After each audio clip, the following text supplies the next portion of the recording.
l'implication de l'ONUCI dans la marche infernale du 16 décembre dernier.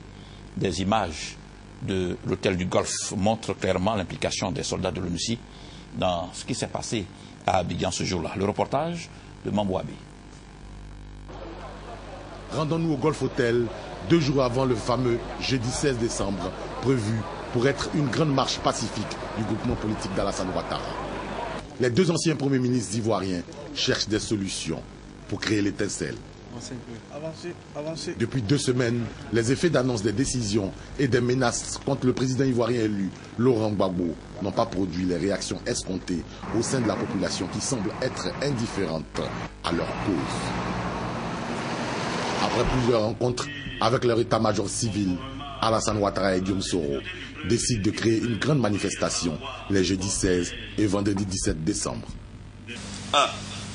Le jeudi 16 décembre 2010, le gouvernement, au grand complet, se rendra dans les locaux de la RTI pour y installer le nouveau directeur général, M. Brou Aka Pascal. 2.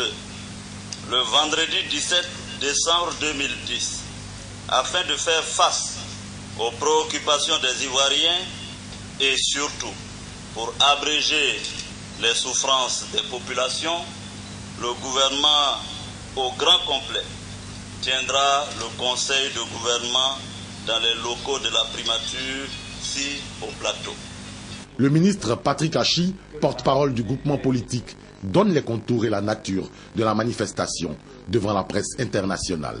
Le Premier ministre a adressé, comme je vous l'ai dit, des courriers donc, en tant que ministre de la Défense aux forces de défense et de sécurité qui assurent donc la coordination des marches comme d'habitude. A adressé également un courrier aux forces de l'ONUCI. Vous savez que le mandat de l'ONUCI, c'est de sécuriser et de protéger les civils.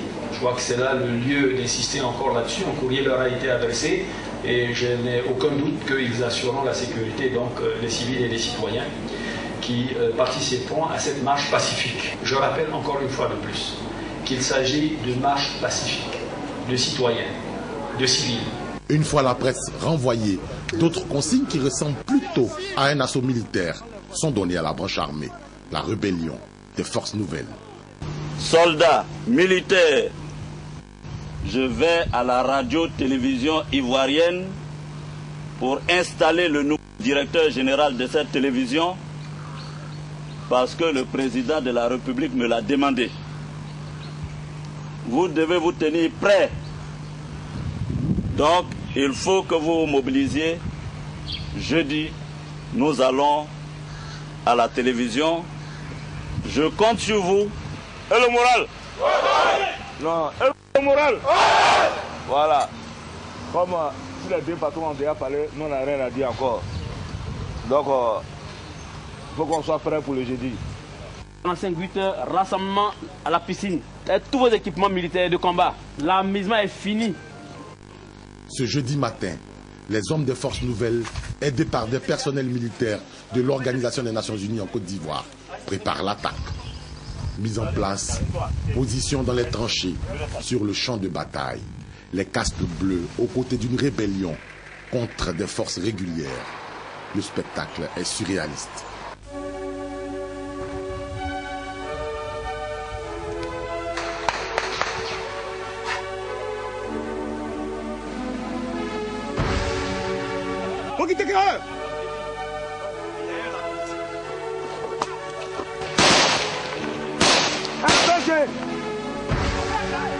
RPG 1.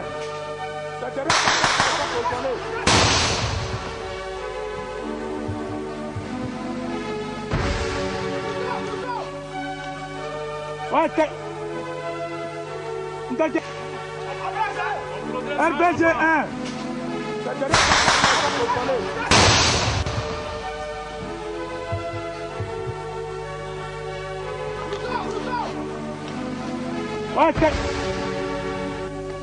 Il faut descendre un peu. Allez, tu te donnes. Mets-toi à genoux. Tu vas voir. Pancarte là. Allume. Pancarte là.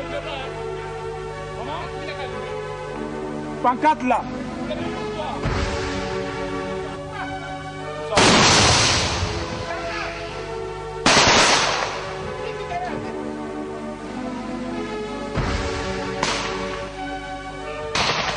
Aïe.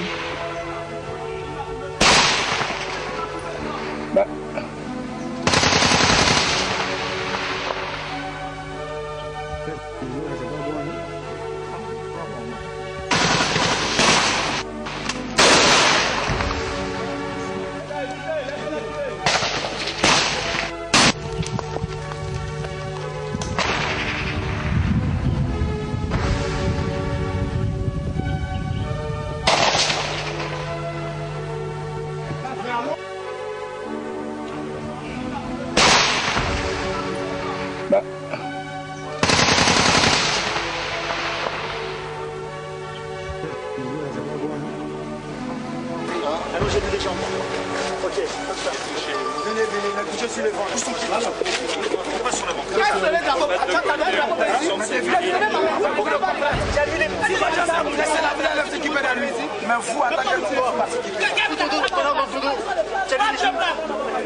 Dans la ville d'Abidjan, les soldats FAFN, près de 1700, venus en basse-côte pour sécuriser le deuxième tour du scrutin électoral, ne sont pas tous retournés à Bouaké.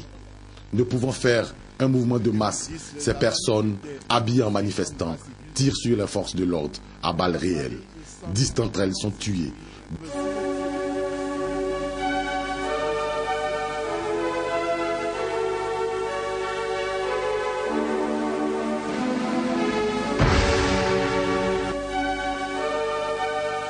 D'autres sont calcinés à leur domicile.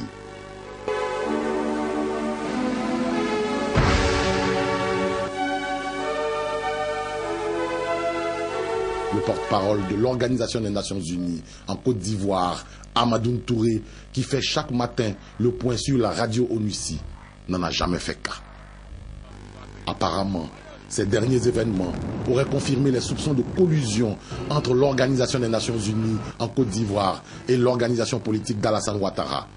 Le gouvernement ivoirien n'aurait eu d'autre choix que de demander le départ des forces onusiennes et de leur personnel civil. Il faut rappeler que ce pic de crise a été créé après que le chef de l'Organisation des Nations Unies en Côte d'Ivoire, Waïdje Choy, ait tenté de faire accepter des résultats illégaux aux yeux de la Constitution ivoirienne après le deuxième tour de l'élection présidentielle qui a opposé Alassane Ouattara à son rival Laurent Gbagbo.